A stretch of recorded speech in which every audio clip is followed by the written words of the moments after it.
They're going to grab you and say, "What? You some sort of earth muffin, tree hugging, commie pinko, greenie weenie," and you can't even have the discussion. You're listening to the Great Reassessment Podcast. Joel Salatin, thank you so much for being here. It is an absolute pleasure to meet you. Thank you, Matthew. It's wonderful to be with you. My first question I wanted to ask you is, many would regard you as the most influential farmer of our time. What comes to your mind when you hear things like that? I'm not sure that's true, but I mean, it is a little bit like being Cinderella. I've been banished to the ashes all my life, and then suddenly, you get asked to come to the ball. That's kind of cool. So that's what goes through my mind. But I guess the other part that comes through my mind is I sure wish I did have a lot of influence in farming, but because mainline farming is still going the wrong direction, in my opinion.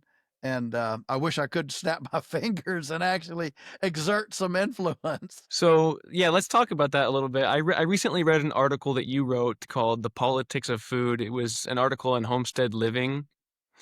And you talk about how you've been asked to serve on boards with the Department of Agriculture, and you've declined such offers at times in the past. Can you talk about that article a little bit and why you're not interested in reforming from the top down? I think in general, all really positive reform happens from the bottom up. I mean, the top is always more interested in preserving the status quo than developing change. I mean, they want to preserve their power, okay, and their profits and their prestige, position, power, and prestige. That's what the powers that be that are after. So that's why true innovation actually never starts from the top. It always starts from the bottom. And so what I've found over my lifetime is that when I get on one of these committees or something like that, you just spin your wheels trying to change a system that is so calcified. I remember when Obama was elected, and of course, most of my life, most of my farm friends have been politically liberal and progressives, if you might say, and when Obama got elected, all my organic friends, "Oh wow, everything's going to be different. Michelle has a White House garden, and oh wow, it's just going to be a totally different thing." And another friend, who's a little more realistic, maybe, he said, "Well, just remember, there are still 10 miles of USDA offices that won't change. That's a big ship to turn around, and it just doesn't happen very easily." Yeah, it makes a lot of sense. And sometimes I wonder if they just want the optics, right? They say, "Oh, well, they got Joel Salatin on this board and things are really going to change." Or, we got RFK Jr. on this and he's really going to crush the synthetic seed oil red 40 and it's just going to get, and it's just to maybe satiate people for a time being when. Yeah. Well, the other thing is that too often when the people in power change, Democrat to Republican or Republican to Democrat, the basic system stays in place, but the beneficiaries of taxpayer largesse just changes. So my biggest concern right now, for example, I mean, RFK is a good man. I like him. He's a big-hearted. I can't say enough good about him. But my concern is that we trade one set of regulations for another set of regulations, and I don't think that ultimately, regulations are the answer.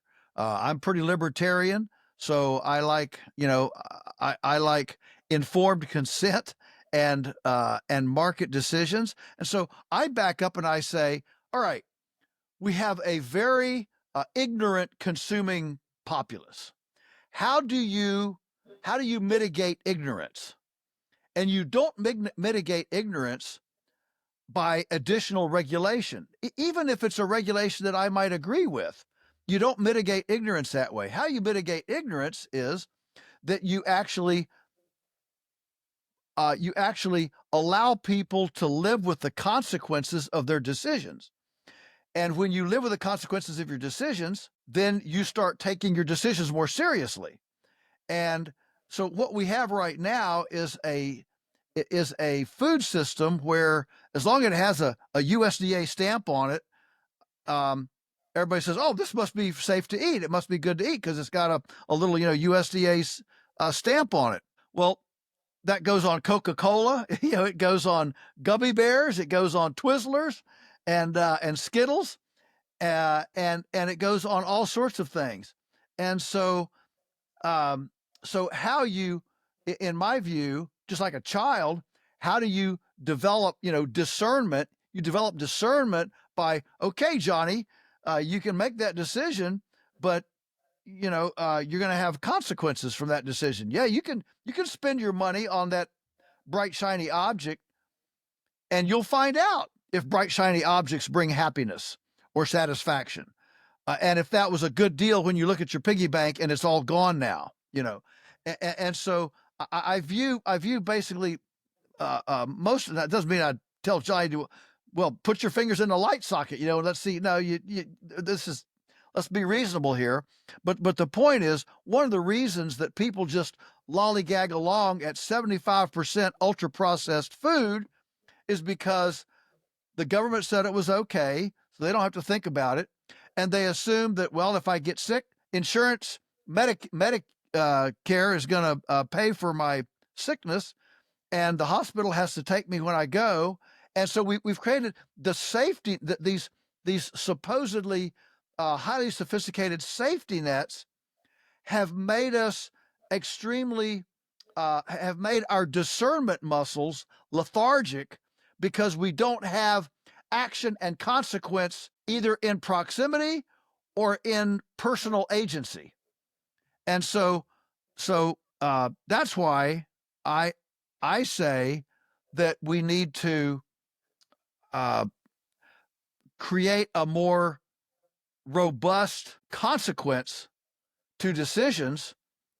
So no, if you get diabetes because you're living on Hershey chocolate bars and Coca-Cola, there's no medical care for you. Nobody's going to pay for your medical care.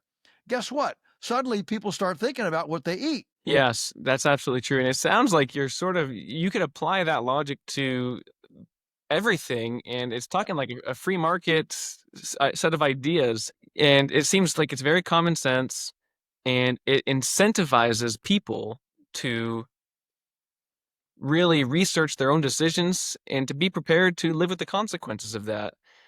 Yeah, and we'll probably get more into that.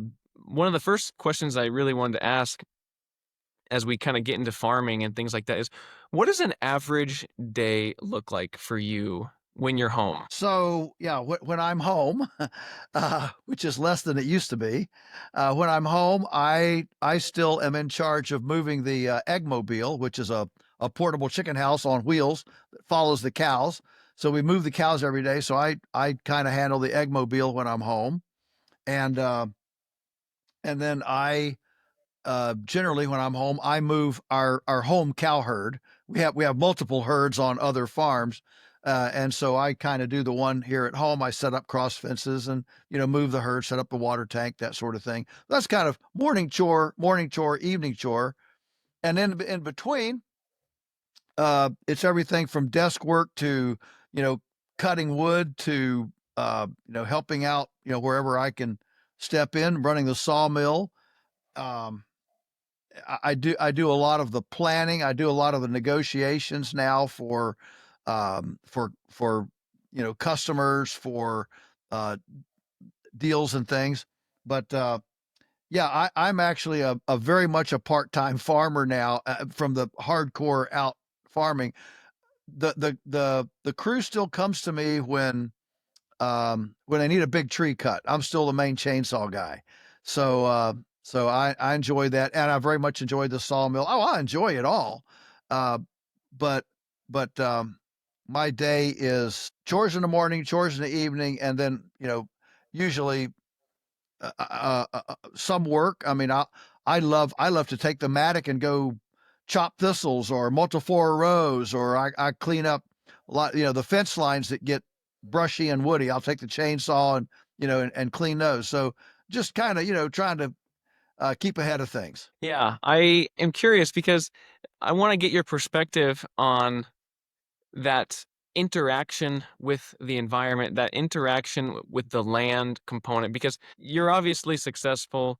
You've created uh, a successful business selling. You could very well easily, I'm sure, hire somebody to do all that, but why do you choose to do it yourself? Oh, that's my therapy, man. That's my therapy. I nothing. I don't enjoy anything more than being out there watching the flourishing of nature, and part of my my gratitude now is remembering what it was like when I was a kid, and it was rocks and gullies and uh briars and strawberries, and I mean wild strawberries, not good domestic edible strawberries, and to see to see the vibrancy that has come on the landscape in my lifetime is boy, you never get tired of that. That's like going out and getting getting a plus on a test every day. It's pretty cool. Yeah.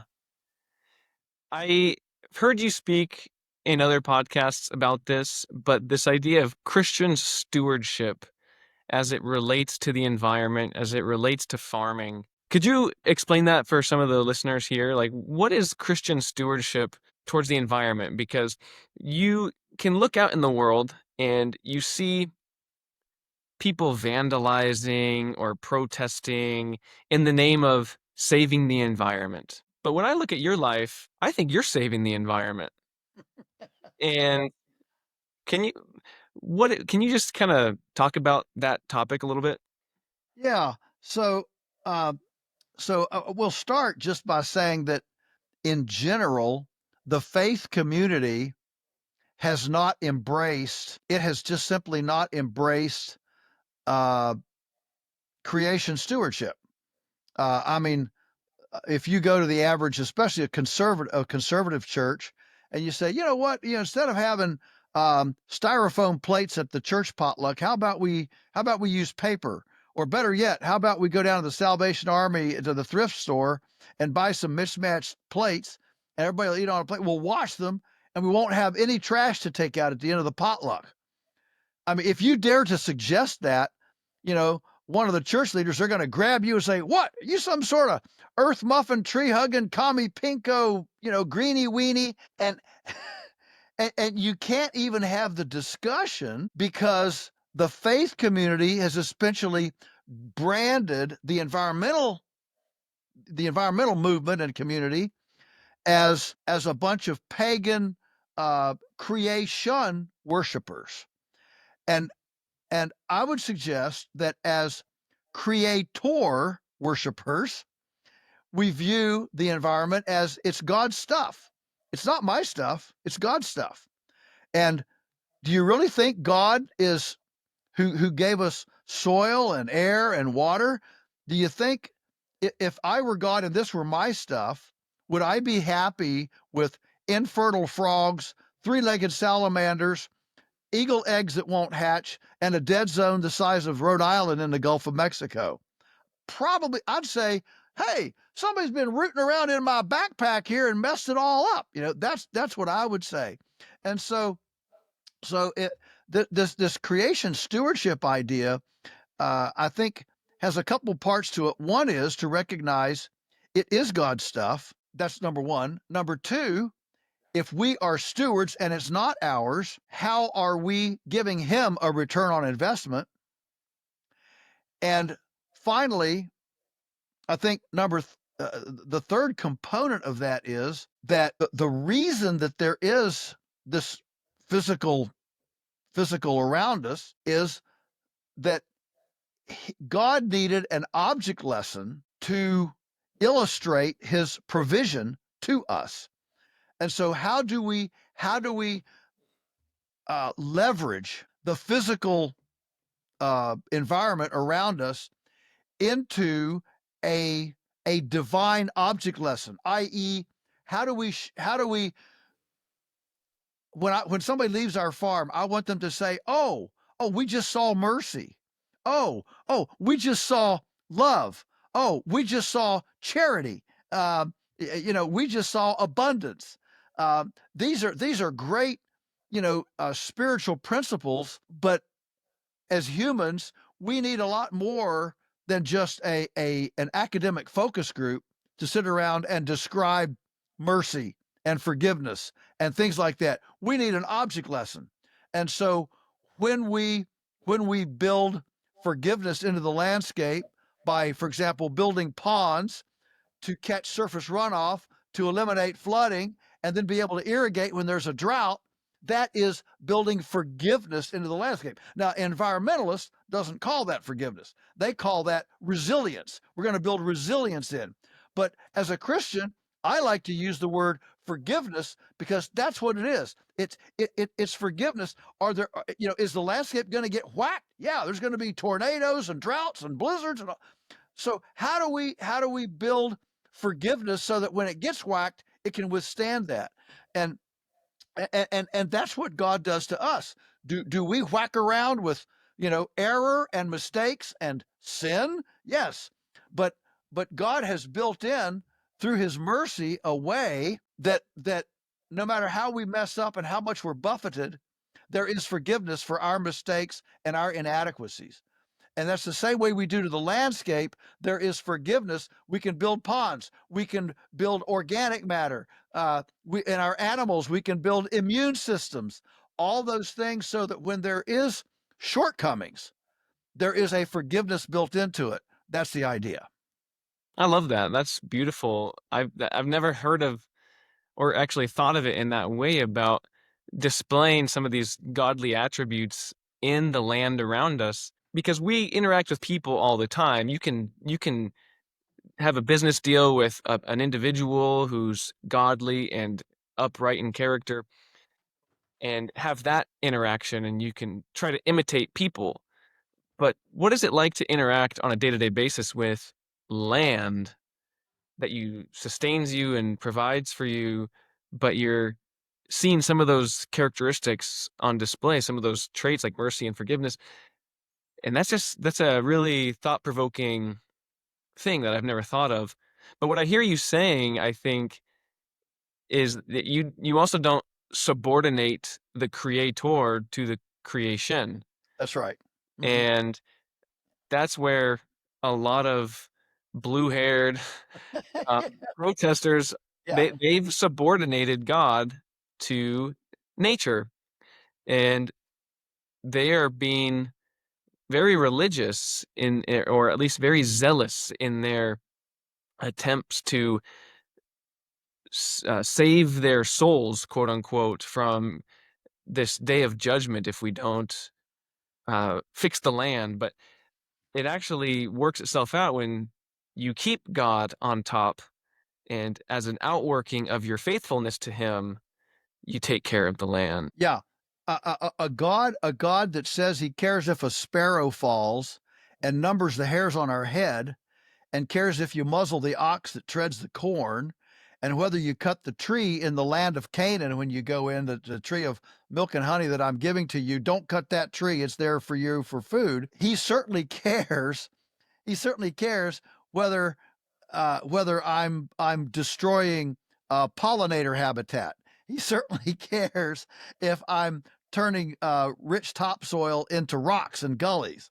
That's the idea. Yeah. And I think you're exactly right. We too often we spiritualize everything to a point where it has no physical application.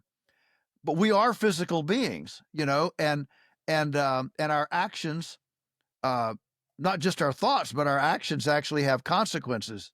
And so, if we can marry those two to where we where we marry our physical activity with our spiritual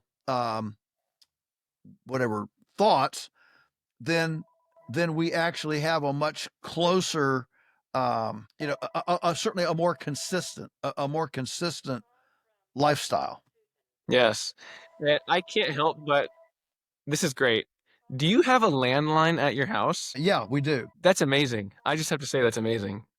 Well, You're the last person on earth. yeah, cell phones don't work here because we have 18-inch thick log cabin, American chestnut log cabin logs, and so cell service doesn't come into the house. Wow. And so are you on like a hardwired internet? Yeah. Okay. Yeah. Cool. That's got so that's amazing. Um so I thought this would be kind of fun. I'll save that part for later. I really want to make this practical for some people. And there's a lot of people who they look at homesteading, look at farming, they're very health conscious, but they feel sort of trapped. Maybe they live on the third floor of an apartment building. They live in a concrete jungle in the city. What could your advice be? What could somebody start doing tomorrow to take a step towards this type of lifestyle, or at least getting a habit down? Sure. It's a great question. So I have it's a very common question actually, that means it's on everybody's mind because it's a real problem. So I have a kind of a 3-part recipe.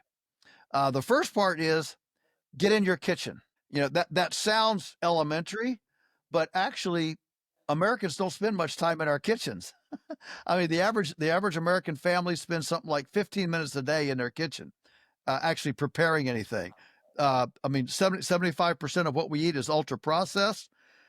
And so it's heat and eat. All we have to do is chuck it in a microwave and we eat, and we get single package servings. We don't even eat around the table anymore. Nobody knows how to pass foods at a table. You just kind of graze through the day, and that's all there is to it. So when you get in your kitchen and you actually get single ingredient stuff like a squash, and you make a squash casserole, or a chuck roast, and you actually cook a chuck roast, okay? Now you're getting away from the ultra processed food, which we know none of it is good for us. It's got all sorts of junk in it. I won't go down that rabbit hole, but the fact is, it has never been easier in human history, to cook from scratch. Great grandma had to go to the spring with a wooden bucket to get water. She had to get up at 4 o'clock to start a fire in the wood stove so that it'd be hot enough to cook, eggs for Pa when he came in from milking the cow. Today we've got hot and cold running water, refrigerator, time bake, crock pots, Instapots, blenders, slice and dice. I mean, ice cream makers, bread makers. It's never been easier to cook from scratch. And no society has ever been more negligent in a visceral participation from scratch. So we really don't have an excuse. And let me say that as soon as you start that, you start saving tons of money.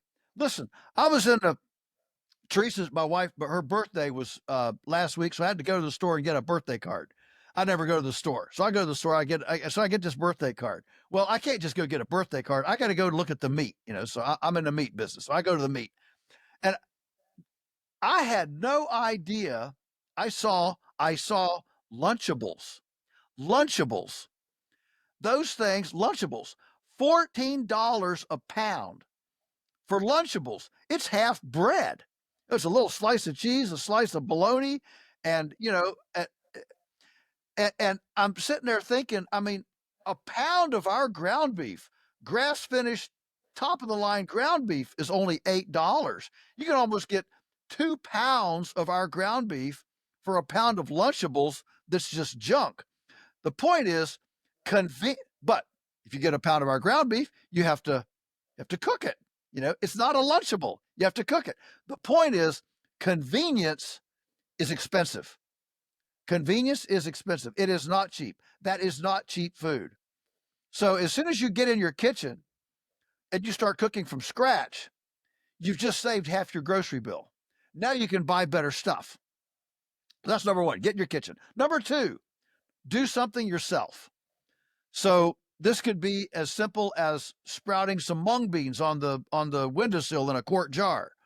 It could be having a 12-inch by 12-inch vermicomposting kit under your under your kitchen sink. But just, I mean, it could be hanging a little PVC pocketed herb garden on your porch, so you have some fresh herbs. But do something to viscerally participate in the miracle of life. Touch life and just appreciate that there's something way beyond you going on out there. So that's number two. Do something yourself, that's with life. And number three is get in touch with with direct provenance. So many people, Matthew, say to me, well, I can't find your stuff at Walmart. Why aren't you at Sam's Club? Why aren't you at Costco? Blah, blah, blah. And my response is, well, why are you going to Walmart? Why are you going to Sam's Club? Why are you going to Whole Foods? Okay. I mean, now if you're going to get toilet paper, that's fine, but that's not the place to get food. And so the idea is you're not going to eliminate it completely today, probably, but as much as possible, start circumventing the supermarket system, which is all based on funding the industrial system rather than, growing earthworms. Okay. And find your provenance. Now that could be at a local farmer's market. It could be an urban drop point, a Rico hub. It could be on the internet, finding somebody that'll ship to you directly. It can be any number of things, but this idea of just the default position, ignorantly by default, I got to go to the supermarket to eat, is voluntarily funding everything that deep down in your heart is wrong. And so that's my three recipe thing. Get in your kitchen, do something yourself, and sleuth some non-industrial provenance and begin defunding the industrial system and funding a better system. You answered one of the next questions I was going to ask, which is how do you answer the response when people say it's too expensive? And I think you hit the nail on the head that a Lunchables, if you buy the pound, is $14 a pound. I didn't even know that. That's crazy. 14, and it's not even food. It literally is not even food. No, you're exactly right about that. And a lot of things are that way. I mean, breakfast cereals. There should not be a breakfast cereal in the supermarket. There should be zero breakfast cereal. Nobody should ever eat breakfast cereal. Period. And it's very expensive. I mean, there's more money in the cardboard of the box than there is in the in the actual in the actual material, the actual food. So that's true. That's very, very, very true. And so when you start getting real single ingredient whole food, I don't mean whole food supermarket. I mean whole food single ingredient. It fundamentally changes the price point. I mean, maybe for everybody in the audience who has seen Food Inc., for example. Food Inc., great movie, all right, but they fall into this same trap. Remember, right there at the end, they've got that. They go with that family to Burger King, and the son gets this, a burger, a great big fries, great big, drink, and it's whatever it is, $14. I'm looking at that saying, goodness, you can get 2 pounds of my ground beef for the same price as that meal, and there's 5 times as much nutrition in. And then the family said, well, we can't afford vegetables. Why? Well, they just spent $14 for a Burger King meal of junk. And so that's the prioritization that we have to start understanding that the biggest lie in the world is that the system will change, but we don't have to. No. If you want the system to change, you've got to make some changes. It's got to start with me. When you went to the store to get a card for your wife, what is your reaction, or what do you think about the ground beef or the beef as you're looking at it in the packets? What's your overall impression of it? Well, so when I look at food, Matthew, it's a great question. It's profound. So when I look at food, I look through the package to the landscape that made it. In other words, every food, you look at your plate, sit down for dinner, look at your plate. Behind that plate is a landscape. Now, that landscape is not only an ecology, what did the farm look like, but it's also a landscape of worker pay, corporate structure. Does the CEO make $30 million a year, and the janitor makes $30,000 a year?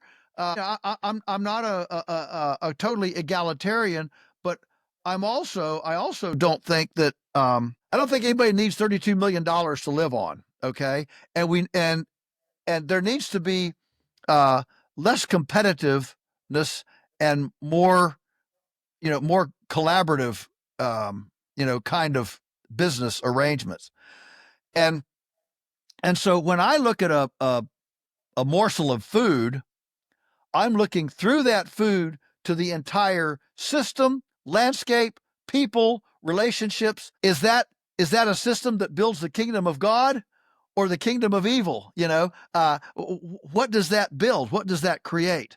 And that's what I see when I look through a packet. Yeah, that's yeah. Where did it come from? And you're not just looking at the color and the distribution of the fat content and how the health of the meat. I mean, you're probably doing all that too, but you're saying, was this cow raised on a concrete floor, miserable and given hormones and growth hormones? And let me ask you really quick, do you think it's ever necessary to vaccinate cattle or cows?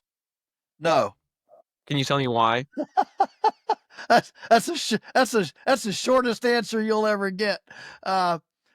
So we believe that the default position, the way God set this up, the default position is wellness.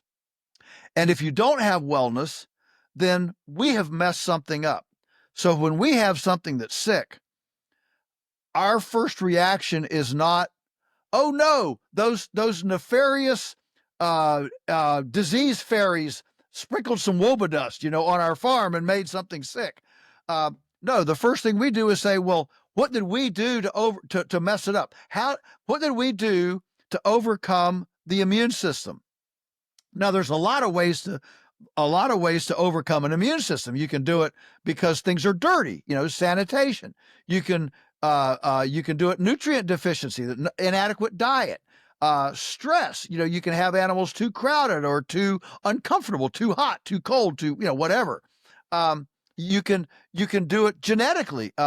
We've been picking the wrong genetic line. We've got a weak genetic line here, and this is nature showing us this is not adapted to our area. You need to change your genetic selection. So there's a lot of ways to break down the immunological functionality of something. And so we view sickness and disease as nature speaking to us, trying to educate us about our own management and protocol weaknesses so that over time we develop a more robust system. In other words, sickness, a cow getting sick, is not because our cows are pharmaceutically disadvantaged. That's not the primary reason she got sick. She got sick for a host of other reasons. And so the problem with vaccinations is that the vaccinations, let's assume that they work, and I'm not going to say that they don't work at all, but let's assume that they work. What they do is they create a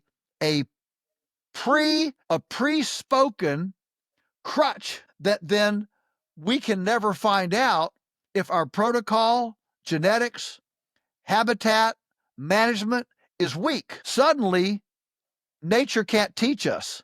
We can't learn from nature anymore because everybody has a crutch. How do we know who has a broken leg when we give everybody a crutch? But when you start knocking the crutches out and saying, okay, cow, you have to stand on your 4 feet here, then we start seeing who's weak and who's strong, and then we can truly implement, we can implement changes in our management, our protocols, our genetic selection, all those things.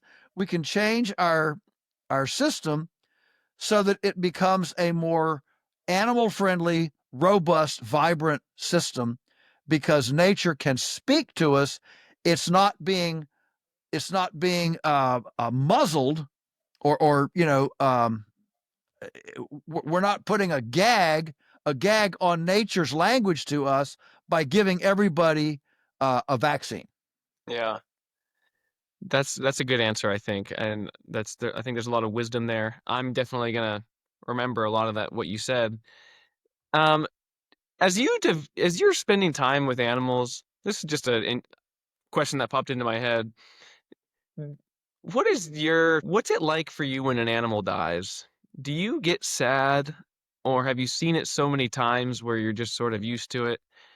And what are you thinking about when an animal on your farm dies? Yeah, so I've killed, I've slaughtered a lot of animals. I'm in the meat business, okay, and anybody that's not a vegan is going to, um, you know, vegans are actually much more pure than vegetarians, because vegetarians use eggs and dairy that are from animals. Well, so what are you going to do with the animals when they don't make eggs and don't milk anymore? Are you going to run a bunch of animal nursing homes? So actually, in my view, the vegan is actually more consistent than the vegetarian. So I'm neither one. I'm a omnivore, carnivore, whatever. And so here's my answer to that. The fact is that in order for something to live, something has to die. That's a fact. And now what we know about how fungi talk to each other, and how pheromones among carrots and acacia trees and everything that's living talk to each other. We now know this isn't this communication stuff, this sentient stuff is not just an animal thing. It's a life thing. The old cosmos is pulsing with language, with communication, with dynamic response and dynamic relationship. And so whether it's a carrot or a cow, in order for us to live, something has to die. And one of the most dramatic examples of this is a compost pile. A compost pile is nothing more than a pile of organisms eating each other. I mean, that's how it works. There's a lot of, sex and life and death going on a compost pile. If you don't believe me, go lie down in your flower bed for a week naked and see what gets eaten. Everything has to eat to stay alive. And this is a profound spiritual concept, that something has to die in order for something to live. I mean, in our Christian faith, Jesus had to die in order for us to have eternal life. So it's completely consistent. But what makes that sacrifice sacred and not sacrilege? Well, what makes it sacred is the honor bestowed on the life while it was living. There's nothing sacred about a Tyson chicken dying. It's just glad to be put out of its misery. Has a miserable life, miserable existence. Good, we're over. But when one of our chickens, when one of our chickens dies because we've killed it to make chicken barbecue, that chicken was able to fully express its chickenness as a physiological being, express its distinctiveness, its glory, if you will, express its glory as a chicken. And so that creates sacredness in that sacrificial space. And so when we slaughter animals to eat, we view them as a gift from God of sustenance for us, that we create the sacredness of that sacrifice by how we honored and respected that animal, the tomato, the carrot, the whatever, in life. And right now in the U.S., our overwhelming whatever philosophy our is that life is fundamentally mechanical, that there is no divine spark, there is no beyond physical thing about life. It's just a protoplasmic structure to be manipulated however cleverly we can imagine to manipulate it. That a cow is no different than a mechanical bearing. So we can take the DNA out here. We a bunch of parts. We can put some salmon and pork and tomato DNA together, and blah, we've got another model, another brand of concoction. A society that fails to ask how to make happy pigs, or how to create a habitat to allow the pig to express its glory, its distinctiveness, will very quickly quit asking how to make citizens happy, how to make Tom express his glory and Mary her glory, her distinctiveness. The Tomness of Tom and Maryness of Mary come ethically on the same framework as the pigness of the pig. That is, thank you for explaining that. It really helps just color in some of that. And God is so good to allow us to interact with creation in that way, I think. And you're right, like it's like we lose something when we strip what it means to be a pig or a cow from a cow. And there is something sacred if you come around a table and you're eating um a pig that it had a sacred life, and it got to express its glory and the reason why God put it onto this earth, and it got to interact with nature in a way that was positive, versus one that was born, bred, and slaughtered, and it was stripped of everything that allows it to really express its own nature. And I think that's really good, and it dignifies the animal, even though it must die. Yeah, yeah, and so for me, the ramification is profound. So imagine having a discussion with your 5-year-old daughter. The reason we're eating this pork is because this pig was allowed to live a life that expressed its glory, um, and and so what we want is to live so that all the beings express their glory, their distinctiveness. And so because that's important, we want to live so that we honor and respect the glory of God. What is distinctive about God? And so you can have this wonderful discussion with your little 5-year-old, how is God uniquely different than any other being in the universe? Well, he's holy. He's he's omniscient, he's omnipresent, he's oh, okay.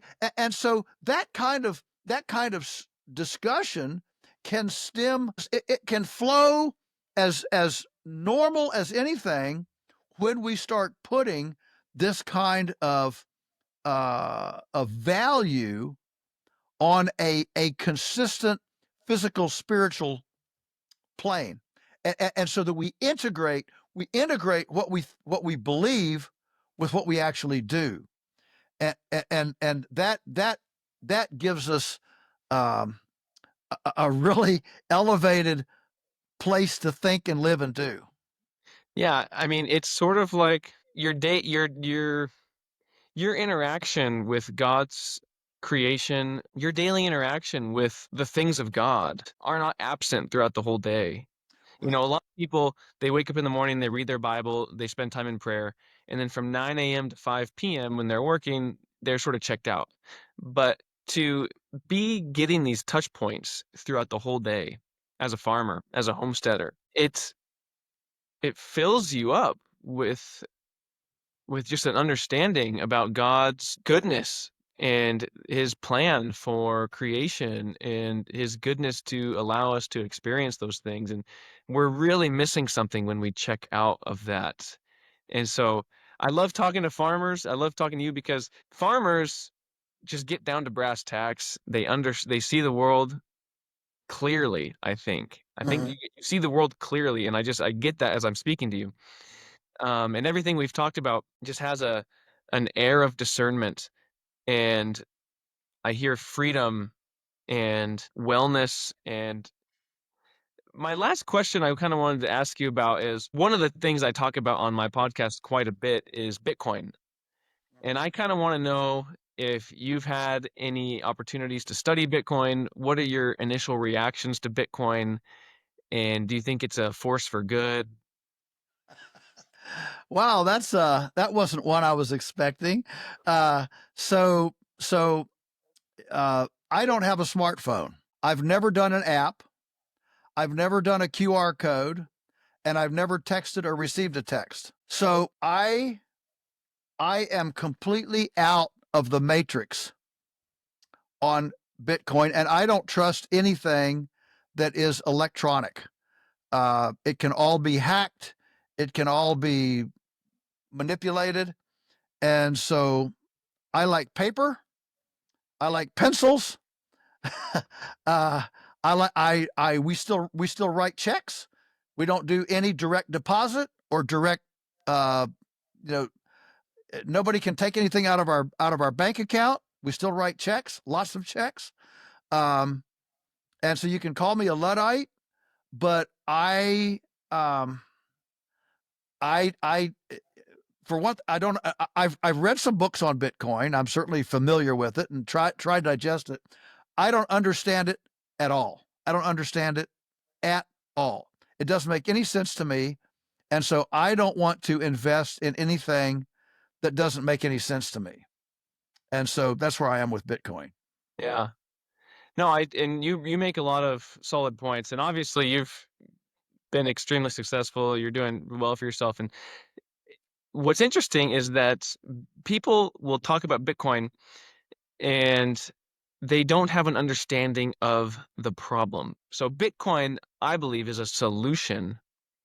And to understand the solution, you have to have you have to have an understanding what the problem is. And when I'm talking to you, you have an understanding of the problem, especially as it relates to food, right? We were talking about the cereal, right? And how it's on the shelf and it's reported to have value. It's reported to have nutrition, but what is it actually? There's actually nothing in there.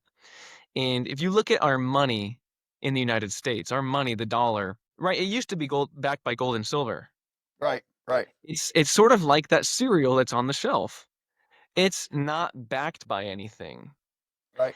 And a lot of the problems that we face in America and around the world today are due to the fact that governments can print money whenever they want. They Right. don't have to actually do the labor. They don't have to create or do any work to create money. And so money is not backed by anything. The money is devalued every time the government adds more money to the supply. And our money, right? It can be seized. Our bank accounts can be turned off when big corporations, big banks gamble our money and they lose, they get bailed out. But when average people do, we don't get bailed out. And so when people are inflated, right? Their money gets they're suffering inflation and prices rise. That's all because there's a centralized authority that is controlling the money. And you talk about a bottom up solution, right? Decentralized farming. It's not going to come from the top down at the USDA. It's going to come from the bottom up. Bitcoin is that same thing. It's a money that is scarce. There's only going to be 21 million Bitcoin. Even though it's digital, it has a finite supply. And sort of like email, I can email anybody and anybody can email me. You can send someone Bitcoin and receive Bitcoin without the permission of a bank, without the permission of a third party, without the permission of a government, and it's completely decentralized. And I think it contributes to helping somebody become more self-autonomous and more sovereign. And it follows sound money principles, the principles of um, being durable, it's easily exchanged, it's divisible, all of those sound money principles, and the fact that governments can't inflate it. The Bible has a lot to say about just weights and measures, a lot to say about stealing, it has a lot to say about debt. And our money is a debt-based system that can be used to fund wars, it can be used to sustain all these industries that, if it were up to the free market and people, like we were talking about earlier, faced the consequences of their actions, it couldn't actually sustain itself. But Bitcoin is sort of like the base layer of a money that really would allow for a world like that. Similar to farming in a way, kind of like everything we've talked about. You know, I'm sure you believe in decentralized farms, people sort of taking that into their own hands.